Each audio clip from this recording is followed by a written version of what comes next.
Hello everyone, this is video for education purpose. તમે લોકો જાણી શકો છો કે અમદાવાદ મ્યુનિસિપાલિટી કોર્પોરેશન જે બર્થ એન્ડ ડેથ કરેક્શન માટે અરજીઓનો ફોર્મ જે સબમિટ કરાવવામાં આવે છે, જે અમે જ્યારે ફોર્મ ભરવા જઈએ તો અમને ફોર્મ ભરવામાં બહુ દિક્કતો આવે છે. તો આના માટે અમે એક વિડીયો લાવ્યા છે જેમાં તમને હેલ્પફુલ થઈ છે. આ video only for education purpose માટે છે. તો અમે આ જેમ કે અમે બર્થ સર્ટિફિકેટમાં કોઈ પણ કરેક્શન કરાવવું હોય, જે નિયમ આવે છે કાયદા પ્રમાણે કે આપણા આધાર કાર્ડ પ્રમાણે બર્થ સર્ટિફિકેટમાં નામ કરાવવાનું છે. એમાં જે પણ કરેક્શન હોય, કાં તો આપણે ફૂલ નેમ કરાવવું હોય, કાં તો કોઈ માતા કાં તો પિતા નામ સુધરતું હોય, તો એના માટે એક અમદાવાદ મ્યુનિસિપાલિટી કોર્પોરેશનમાં જન્મ મરણ વિભાગ આરોગ્ય ભવનમાં એક ફોર્મ ભરવામાં ફિલઅપ કરવામાં આવે છે, જેમાં બહુ દિક્કતો પણ આવે છે. તો આપણે એના માટે એક એજ્યુકેશન પર્પઝ એક વિડીયો લાવ્યા છે, જેમાં તમે ફોર્મ ભરવાના કઈ રીતે છે અને કઈ રીતે તમે ભરી શકો છો, તમારે કોઈ ઉપર ડિપેન્ડ ના રહેવું પડે. તો એના માટે અમે આ વિડીયો ચાલુ કરીએ છીએ. તો અમે આ લાઈવ સ્ટ્રીમમાં તમને મારી સ્ક્રીન ઉપર લઈ જઈશ, જેમાં ફોર્મ હશે અને એક બર્થ સર્ટિફિકેટ ડેમોમાં હશે, જેમાં તમે જોઈને કઈ રીતે ફોર્મ ભરવાનું છે. જન્મ મરણ વિભાગમાં બારી નંબર 4માંથી એક પ્રિન્ટ આપવામાં આવે છે. જન્મ મરણ વિભાગમાંથી તમને એક ફોર્મ ફિલઅપ કરવામાં આપે છે અને જે પ્રિન્ટ તમને ઓનલાઈન પ્રિન્ટ આવે છે એ જોઈને તમારે ફોર્મ ભરવાનું રહેશે. ઓકે, તો અમે તમને ઓનલાઈન પ્રિન્ટનો ડેમો અને ફોર્મ કઈ રીતે જોઈન ભરવાનું છે. સૌથી પહેલાં વેબસાઇટમાં આપણા ઓનલાઈન સર્વિસમાં જઈને તમે birth and death department search કરશો, એમાં આવશે search birth death marriage and search. Okay, આમાં તમે જશો તો આ વેબસાઇટ ઓપન થશે. આ અમદાવાદ મ્યુનિસિપાલિટી કોર્પોરેશનની વેબસાઇટ છે. ઓકે, તમે આમાં અંદર જઈને પછી તમારું અહીંયા જે આ જગ્યા બતાવે છે, અહીંયા તમારું ડેટ ઓફ બર્થ લખી શકો છો. જેમ કે મારે છે 13/7/2001. આપણે અહીં લખીને પછી સર્ચ થઈને આપણને એક બર્થ સર્ટિફિકેટ અહીંયા જનરેટ થાય છે, જે ઓનલાઈનમાં વિગતમાં આ પ્રમાણે બતાવે છે. મારા પોતાનું છે, જેમ કે મારા ચાઇલ્ડ નેમમાં લખ્યું છે વિવેક કુમાર અને ફાધર નેમમાં લખ્યું છે ઇન્દ્રજીત રામસેવક મૌર્ય અને માતા નામ લખ્યું છે સાધના દેવી. કોઈ ઉપર ડિપેન્ડ ના રહેવું પડે, આના માટે આ વિડીયો બનાવું છું. તો આ ફોર્મ જોઈ લો. આ ઓનલાઈન પ્રિન્ટ અમે આ રીતનું અમને આપે છે, બરાબર. આ ઓનલાઈન નોંધણીમાં અમારો દાખલો આ રીતનું બતાવે છે. હવે આ ફિલઅપ કરવા માટે તમને આ ફોર્મ આપે છે, જન્મ મરણ વિભાગમાંથી તમને આવું ફોર્મ આપે છે, બરાબર. હવે આ ફોર્મ કઈ રીતે ભરવાનું છે, સૌથી પહેલાં આપણે આ વાંચી લઈશું કે શું શું લખ્યું છે. આમાં પહેલાં ફર્સ્ટ ફોલમાં જે લખ્યું છે, આમાં લખ્યું છે શું કે આ અરજદારનું નામ, અહીંયા અરજદારનું નામ શું આવશે, જેનું નામ. તો અરજદારમાં નામ કોનું આવે, જેમ કે હું 18+ છું, તો હું જાતે અરજી કરી શકું છું કે 18+ હોય તો આપણે માણસ જાતે અરજી કરી શકે. તો અરજદારમાં પોતાનું નામ આવી જશે. જેમ કે મારા બર્થ સર્ટિફિકેટમાં અત્યારે હાલ નામ બોલે છે વિવેક કુમાર, તો હું પોતે અરજી કરી શકું. એટલે અરજદારમાં હું પોતે નામ લખી શકું. 18+ હોય જે પણ વ્યક્તિ, એ પોતે અરજદાર બની શકે છે.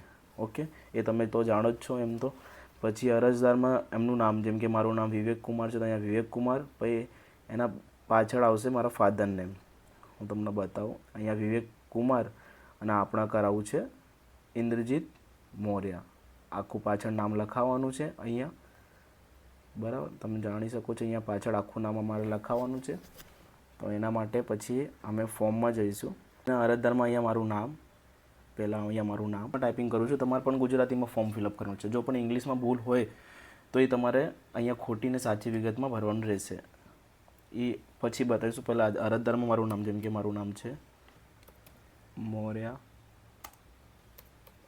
વિવેક ઇન્દ્રજીત. ઓકે, અહીંયા મારું નામ લખશું મૌર્ય વિવેક ઇન્દ્ર. પત્ર વ્યવહારનું સરનામું એટલે અમારું એડ્રેસ, અમે અત્યારે ક્યાં રહીએ છીએ એ એડ્રેસ. એવું બર્થ સર્ટિફિકેટમાં અમારું એડ્રેસ ગમે ત્યારની જગ્યાનું હોય. જેમ કે અમે કોઈ જૂના મકાને રહેતા હોય, તો હવે અમે નયા મકાને રહેતા, તો અમે અત્યારનું હાલના એડ્રેસના પુરાવામાં અહીંયા નામ એડ્રેસ લખવાનું છે. અત્યારે અમે જે જગ્યા રહેતા હોય અમે એ જગ્યાનું નામ લખવાનું છે. તો તમે અહીંયા તમારું એડ્રેસ લખી શકો છો, જે પણ હોય તમારું. જેમ કે XX હું અત્યારે એમને લખી દઉં છું, કોઈ પણ હોય એડ્રેસ તમારું, બરાબર. તમે અહીંયા લખી શકો જ્યાં. પછી અહીંયા મોબાઈલ નંબર, જે પણ તમારો નંબર હોય એ લખી શકો છો, કોઈ પણ નંબર હોય તમારું, બરાબર. આ જગ્યા તમારો મોબાઈલ નંબર, જે તમારો મોબાઈલ નંબર હોય એ તમે અહીંયા ટાઈપ કરી શકો છો, લખી શકો છો. પછી અહીંયા બાળકનું પૂરું નામ, અહીંયા જે લખ્યું છે, અહીંયા શું લખ્યું છે, બાળકનું પૂરું નામ. તો બાળકના પૂરું નામમાં શું આવશે, બાળકના પૂરું નામમાં આવશે, જેમ કે મારું અહીંયા નામ છે વિવેક કુમાર, એટલે મારું પૂરું નામ શું, વિવેક કુમાર ઇન્દ્રજીત મૌર્ય. અહીંયા મારું નામ એ આધાર કાર્ડ પ્રમાણે આપણે લખવાના છે. તમને જે જોઈએ હાલ પૂર્વે પૂર્તે એ તમે અહીંયા ભાઈ અહીંયા અમારી ડેટ ઓફ બર્થ જે અમારી પણ ડેટ ઓફ બર્થ હોય જેમ એક ઓકે. પછી વોર્ડમાં શું આવશે? આ જે જગ્યા છે અહીંયા વોર્ડ જો તમે જોઈ શકો છો આ લખ્યું છે વોર્ડમાં લખ્યું છે સેજપુર બોગા. આ જે રજિસ્ટ્રેશન ડિટેલ્સ નંબર લખ્યું છે એના તમારા લાસ્ટના 4 ડિજિટ એ તમારા નોંધણી ક્રમાંક છે ઓકે. પછી અહીંયા લખ્યું છે નોંધણી તારીખ. તો અહીંયા નોંધણી તારીખમાં શું આવશે? તમે નોંધણી તારીખમાં આપણે જે અહીંયા રજિસ્ટ્રેશન ડેટ લખ્યું છે એ તમારી નોંધણી તારીખ છે.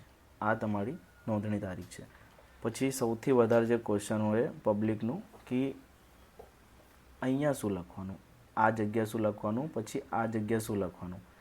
તો આ સ્પેશિયલી આ બહુ સિમ્પલ છે. તમે આ વાંચશો તમે શું લખ્યું જન્મ પ્રમાણપત્રમાં લખવામાં આવેલ ખોટી વિગત એટલે જે આપણા જોડે આ પ્રમાણપત્રની પ્રિન્ટ આપણે આપેલી છે એમાં જે પણ ખોટું હોય એ વિગત તમારે લખવાનું બરાબર. જેમ કે અહીંયા વિવેક કુમાર લખ્યું છે. હવે મારા વિવેક કુમારમાં આખું નામ ફૂલ નેમમાં લખાવું છે મતલબ એટલે મારા ફાધર નામ ઇન્દ્રજીત પછી મોર્યા એ મારા નામના પાછળ આવવું જોઈએ બરાબર ઓકે.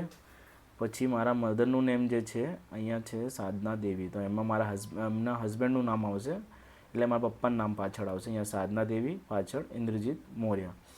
ટૂંકમાં કેમ છે કે તમારા ફૂલ નેમ કરાવવાના અત્યારે કમ્પલસરી થઈ ગયા છે કેમ કે લોકો અત્યારે આધાર કાર્ડમાં બધી જગ્યાએ સરકારે અત્યારે માંગે છે કે ફૂલ નેમ આગળ પાછળ બધી જગ્યા જોઈએ. તો ઓકે. તો આપણે કેટલી ભૂલ છે? પહેલાં એક ફર્સ્ટ ભૂલ આખું નામ અહીંયા કરાવવાનું છે. આ નામ મારું ઓલરેડી ફૂલ નેમમાં છે તો એમાં મારા કોઈ પણ સુધારા કરાવવું નથી. પછી માતાના નામમાં મારે અહીંયા સાધના દેવીની પાછળ એમના હસબન્ડનું નામ લખાવવાનું છે. તો અહીંયા સૌથી પહેલાં આપણે લખશું અહીંયા ખોટી વિગત. પછી આ લખ્યું છે જન્મ પ્રમાણપત્ર સુધારા થતી સાચી વિગતો એટલે હવે મારે જે જોઈએ મારે અહીંયા લખવાનું છે અને જે મારી ખોટી વિગત છે અહીંયા લખવાની છે ઓકે. આ સાઈડ મારી ખોટી વિગત આ એક સાઈડ મારે ખોટી વિગત લખી દે એક સાઈડ સાચી વિગત લખી દે. હવે જો આ પ્રમાણે આપણા દાખલો થયા પછી અહીંયા આપણે સિગ્નેચર કરવાની. હવે આના પણ બી કોઈ પણ લોકોનો બહુ બધી ભૂલો હોય તો એ પણ તમે જોડે મેન્શન કરી શકો છો અને આધાર કાર્ડ પ્રમાણે તમારું નામ લખશો એ પ્રમાણે તમને મળી શકે છે. ભાઈ બહેન કુમાર બી તમે કાઢી શકો છો. જો તમારા આ જન્મ મરણ વિભાગમાં કેટલા ડોક્યુમેન્ટની જરૂર પડે ઘણા લોકોના ક્વેશ્ચન હોય કે અમે કેટલા ડોક્યુમેન્ટ લઈ જઈએ કે અમારું કામ થઈ જશે. તો આમાં કોઈ સ્પેશિયલી જે ડોક્યુમેન્ટ છે કે વધારે નથી. જેમ કે બર્થ સર્ટિફિકેટ કોઈ 18+ છે વ્યક્તિ તો એનું જન્મનો દાખલો માતા પિતાના કોઈ પણ બે પુરાવા એમાં Aadhaar card PAN card election card passport licence કોઈ પણ બે પુરાવા આવી ગયા. પછી જન્મનો દાખલો માતા પિતાના Aadhaar card PAN card election passport licence કોઈ પણ બે પુરાવા એ હયાત ના હોય તો એમનું ડેથ સર્ટિફિકેટ અને એની LC 18+ હોય તો LC. જો બાળક કોઈ પણ વ્યક્તિ 18ના નાના હોય 18થી નાના હોય તો એનું સ્કૂલનું બોનોફાઇડ કાં તો સ્કૂલનું આઈ કાર્ડ એ આપવું જ પડે કમ્પલસરી છે. સ્કૂલનું બોનોફાઇડ કાં તો આઈ કાર્ડ અને માતા પિતાના બે પુરાવા એનો બર્થ સર્ટિફિકેટ અને આ ફોર્મ ફિલઅપ કરીને તમે આ પ્રમાણે આપી શકો છો. તમને એનાથી બહુ હેલ્પફુલ મળશે. આઈ થિંક તમને આનાથી બહુ બધી હેલ્પ મળી શકે. સિવાય તમને કોઈ પણ વિડીયો જોતું હોય હેલ્પ માટે તો તમે આ વિડીયો યુટ્યુબ સબસ્ક્રાઈબ કરી શકો છો જેમાં હું તમને આગળની બધી ઘણી માહિતી તમને આના વિગતે તમને પહોંચાડી શકું છું. આ વિડીયો ઓનલી ફોર એક એજ્યુકેશન પર્પઝ માટે હતું અને જો હવે તમને આ ફોર્મ ફિલઅપ કરવાનું કોઈ તકલીફ આવે તો તમે કમેન્ટ કરી શકો છો. That's all.